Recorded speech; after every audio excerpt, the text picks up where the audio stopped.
Sunday है, बारिश हो रही है, तो एक शेर है कि धूप ने गुजारिश की एक बूंद बारिश की। तो बारिश हो रही है तो बारिश पे बात होगी। आज बात है सीखने सिखाने की। एक शेर है, भीगी मिट्टी की महक प्यास बढ़ा देती है।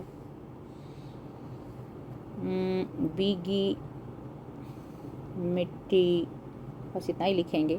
भीगी मिट्टी की महक प्यास बढ़ा देती हैं, दर्द बरसात की बूंदों में बसा करता है। कोई खुशबू मिट्टी से आने लगी है, ज़मीन पर वो बूंदें गिराने लगी।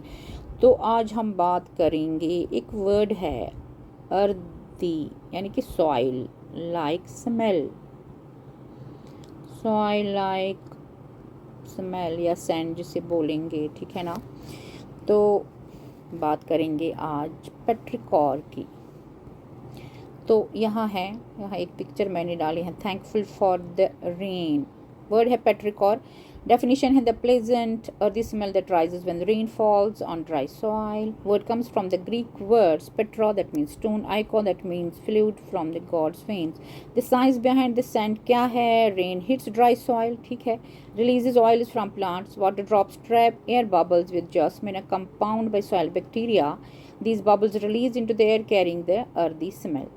और फन फैक्ट इसका क्या है, some animals can smell petrichor from miles away. यहाँ एक और पिक्चर मैंने रखी है, एक और है smell of rain.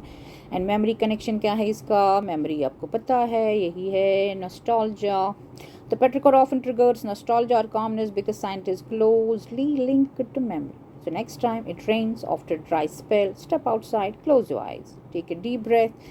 What you are smelling, it is petrichor, गीली मिट्टी की सोंधी सोंधी खुशबू।